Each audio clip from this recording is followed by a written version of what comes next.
O Evangelho segundo o Espiritismo, capítulo 22. Não separeis o que Deus juntou. Indissolubilidade do casamento. O divórcio. Indissolubilidade do casamento. 1. Também os fariseus vieram ter com ele para o tentarem, e lhe disseram: será permitido a um homem despedir sua mulher por qualquer motivo? Ele respondeu: não lestes que aquele que criou o homem desde o princípio os criou macho e fêmea, e disse: por esta razão, o homem deixará seu pai e sua mãe, e se ligará à sua mulher, e não farão os dois senão uma só carne? Assim, já não serão duas, mas uma só carne. Não separe, pois, o homem o que Deus juntou. Mas por que então, retrucaram eles, ordenava Moisés que o marido desse à sua mulher um escrito de separação e a despedisse? Jesus respondeu: foi por causa da dureza do vosso coração que Moisés permitiu despedisseis vossas mulheres, mas, no começo, não foi assim. Por isso eu vos declaro que aquele que despede sua mulher, a não ser em caso de adultério, e desposa outra, comete adultério, e que aquele que desposa a mulher que outro despediu, também comete adultério. S.M. Mateus 19, 3-9. 2. Imutável só há o que vem de Deus. Tudo o que é obra dos homens está sujeito à mudança. As leis da natureza são as mesmas em todos os tempos e em todos os países. As leis humanas mudam segundo os tempos, os lugares e o progresso da inteligência. No casamento, o que é de ordem divina é a união dos sexos, para que se opere a substituição dos seres que morrem. Mas as condições que regulam essa união são de tal modo humanas que não há, no mundo inteiro, nem mesmo na cristandade, dois países onde elas sejam absolutamente idênticas, e nenhum onde não hajam, com o tempo, sofrido mudanças.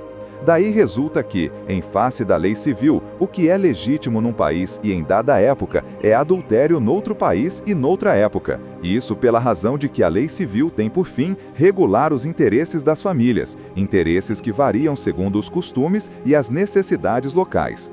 Assim é, por exemplo, que em certos países o casamento religioso é o único legítimo. Noutros é necessário, além desse, o casamento civil. Noutros, finalmente, este último casamento basta. 3. Mas, na união dos sexos, a par da lei divina material comum a todos os seres vivos, há outra lei divina, imutável como todas as leis de Deus, exclusivamente moral, a lei de amor. Quis Deus que os seres se unissem não só pelos laços da carne, mas também pelos da alma, a fim de que a afeição mútua dos esposos se lhes transmitisse aos filhos, e que fossem dois e não um somente, a amá-los, a cuidar deles e a fazê-los progredir. Nas condições ordinárias do casamento, a lei de amor é tida em consideração? De modo nenhum. Não se leva em conta a afeição de dois seres que, por sentimentos recíprocos, se atraem um para o outro, visto que, as mais das vezes, essa afeição é rompida. Ou de que se cogita, não é da satisfação do coração, e sim da do orgulho, da vaidade, da cupidez, numa palavra, de todos os interesses materiais. Quando tudo vai pelo melhor consoante esses interesses, disse que o casamento é de conveniência e, quando as bolsas estão bem aquinhoadas, disse que os esposos igualmente o são e muito felizes hão de ser. Nem a lei civil, porém, nem os compromissos que ela faz, se contraiam, podem suprir a lei do amor, se esta não preside a união, resultando, frequentemente, separarem-se por si mesmos os que à força se uniram. Torna-se um perjúrio, se pronunciado como fórmula banal, o juramento feito ao pé do altar. Daí as uniões infelizes, que acabam tornando-se criminosas, dupla desgraça que se evitaria ao estabelecerem-se as condições do matrimônio, se não abstraíssem da única que o sanciona aos olhos de Deus, a lei de amor.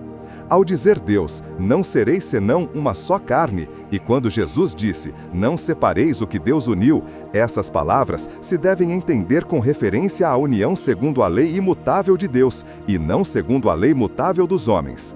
4. Será então supérflua a lei civil e dever-se-á volver aos casamentos segundo a natureza? Não de certo. A lei civil tem por fim regular as relações sociais e os interesses das famílias, de acordo com as exigências da civilização. Por isso, é útil, necessária, mas variável. Deve ser previdente, porque o homem civilizado não pode viver como selvagem. Nada, entretanto, nada absolutamente se opõe a que ela seja um corolário da lei de Deus. Os obstáculos ao cumprimento da lei divina promanam dos prejuízos e não da lei civil. Esses prejuízos, se bem ainda vivazes, já perderam muito do seu predomínio no seio dos povos esclarecidos. Desaparecerão com o progresso moral, que, por fim, abrirá os olhos aos homens para os males sem conto, as faltas, mesmo os crimes que decorrem das uniões contraídas com vistas unicamente nos interesses materiais. Um dia perguntar-se-á o que é mais humano, mais caridoso, mais moral. Se encadear um ao outro dois seres que não podem viver juntos, se restituir-lhes a liberdade. Se a perspectiva de uma cadeia indissolúvel não aumenta o número de uniões irregulares. O divórcio 5. O divórcio é lei humana que tem por objeto separar legalmente o que já, de fato, está separado. Não é contrário à lei de Deus, pois que apenas reforma o que os homens hão feito e só é aplicável nos casos em que não se levou em conta a lei divina. Se fosse contrário a essa lei, a própria Igreja seria obrigada a considerar prevaricadores aqueles de seus chefes que, por autoridade própria e em nome da religião, hão imposto o divórcio em mais de uma ocasião. E dupla seria aí a prevaricação, porque, nesses casos, o divórcio há objetivado unicamente interesses materiais e não a satisfação da lei de amor. Mas nem mesmo Jesus consagrou a indissolubilidade absoluta do casamento. Não disse ele: foi por causa da dureza dos vossos corações que Moisés permitiu despedisseis vossas mulheres? Isso significa que, já ao tempo de Moisés, não sendo a afeição mútua a única determinante do casamento, a separação podia tornar-se necessária. Acrescenta, porém, no princípio não foi assim. Isto é, na origem da humanidade, quando os homens ainda não estavam pervertidos pelo egoísmo e pelo orgulho e viviam segundo a lei de Deus, as uniões, derivando da simpatia e não da vaidade ou da ambição, nenhum ensejo davam ao repúdio. Vai mais longe. Especifica o caso em que pode dar-se o repúdio, o de adultério. Ora, não existe adultério onde reina sincera afeição recíproca. É verdade que ele proíbe ao homem desposar a mulher repudiada, mas cumpre-se tenham em vista os costumes e o caráter dos homens daquela época. A lei mosaica, nesse caso, prescrevia a lapidação. Querendo abolir um uso bárbaro, precisou de uma penalidade que o substituísse, e a encontrou no opróbrio que adviria da proibição de um segundo casamento. Era, de certo modo, uma lei civil substituída por outra lei civil, mas que, como todas as leis dessa natureza, tinha de passar pela prova do tempo.